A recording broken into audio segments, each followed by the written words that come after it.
Molt bon dia a tothom, moltes gràcies de la seva presència aquí. Els faré una valoració del que ha estat aquesta constitució, aquesta primera reunió de la taula estratègica. Després els consellers Rull i Baiget estaran a la seva disposició per qüestions més de detall relacionades amb el corredor ferroviari mediterrani. El primer que voldria subratllar és la gran participació que hi ha hagut en aquesta taula i agrair a tots els que hi han participat des de posicions molt diverses, amb molts d'accents i molts de matisos, però persones aplegades, representació d'entitats diferents, amb un objectiu comú, que avui hem pogut socialitzar i hem pogut compartir, i és la imperiosa necessitat que el corredor ferroviari mediterrani formi part de manera prioritària de les agendes dels governs concernits, sobretot l'estat espanyol pel que ens afecta, l'estat francès, i per tant que totes les institucions que d'alguna manera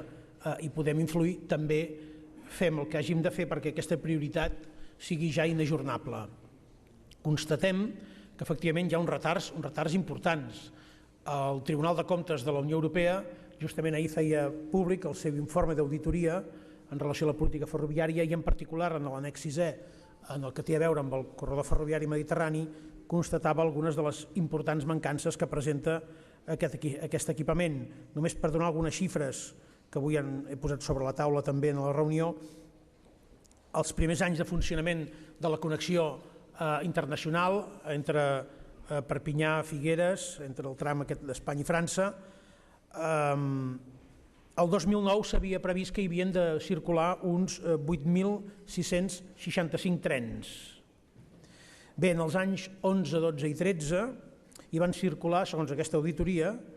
357, 636 i 931 el 2013, que és una xifra similar a la que vam tenir el 2015. Segons aquesta mateixa auditoria i segons les previsions inicials, la qual cosa indica com podríem quantificar el grau de retard en aquesta infraestructura, d'aquí a menys de 3 anys, és a dir, el 2019, hi haurien de circular en aquest corredor per on ara passen menys de 1.000 trens al dia, 19.759. És a dir que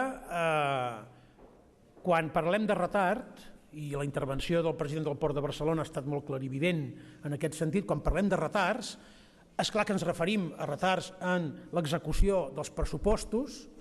i en la concreció de les polítiques prioritàries marcades per la Unió Europea, però ens referim a xifres concretes que són molt eloqüents. I quan parlem que en aquell corredor d'aquí 3 anys hi haurien de circular prop de 20.000 trens a l'any, avui n'hi passen un miler, estem parlant de llocs de treball, estem parlant de competitivitat de la nostra economia, estem parlant de pèrdua d'oportunitats en l'estratègia de la industrialització del nostre teixit econòmic i per tant això té unes conseqüències absolutament perjudicials, tot aquest retard, per a la nostra gent. El tribunal va una mica més enllà també i el que diu és que ve a dir que tots aquests retards, el fet que fàbriques i ports no estiguin connectats a aquest corredor, que són origen i destinació de moltes mercaderies, demostra, i llegeixo literalment, que el concepte de corredor ferroviari de mercaderies encara no és totalment pres en consideració per les autoritats nacionals pertinents. Aquest informe de fa 48 hores, escaient amb l'objectiu de la taula que hem fet avui, que és una taula en què hem pogut comprovar, i jo ho vull agrair especialment a tothom, l'enorme consens social i polític que s'ha expressat, que és el mateix que s'està donant en altres territoris de l'eix ferroviari, del corredor ferroviari, el mateix grau de consens polític i social que avui hem constatat s'està donant al País Valencià, per exemple. Hem constatat que és un moment decisiu, que estem en temps de descompte i que aquesta alerta de la Unió Europea, aquesta alerta europea, ens confirma que estem efectivament en temps de descompte i hem constatat també que hi ha un gran i creixent consens regional amb els governs valencià, balear i també en sintonia amb el que expressen els governs de Múrcia i d'Andalusia i molt significativament la regió d'Almeria. Hi ha un amplíssim consens també regional que es posarà en marxa en les properes setmanes i que es visualitzarà amb aquella cimera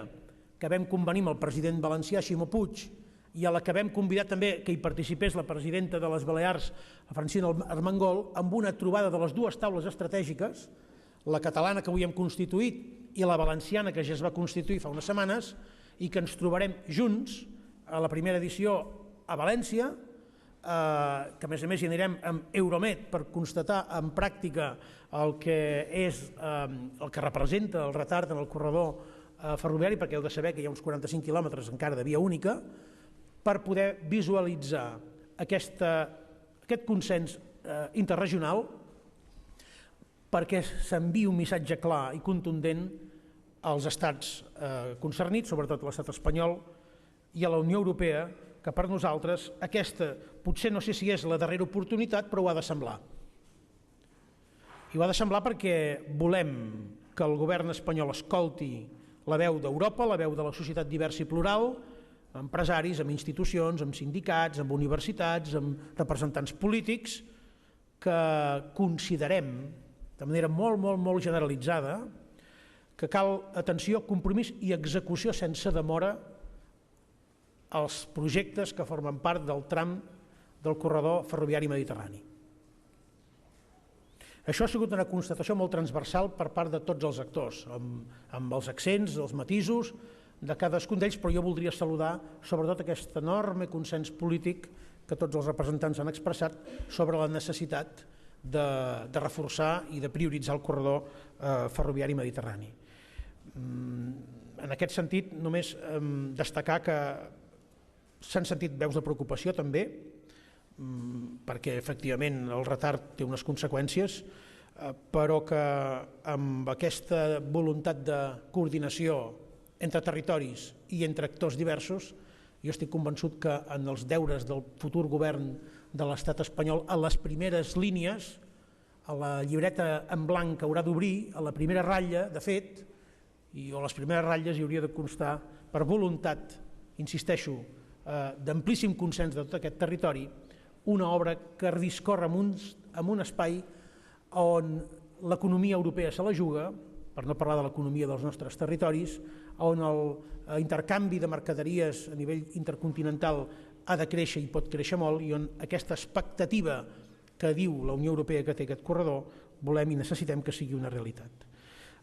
Ens hem emplaçat, doncs, com deia, per la propera reunió que farem a València, que concretarem en els propers dies, els termes i la data, i que, en fi, que no deixarem d'aprofitar l'enorme potencial que avui ha sortit aquí, d'aquesta taula estratègica, d'aquesta primera reunió. Moltíssimes gràcies.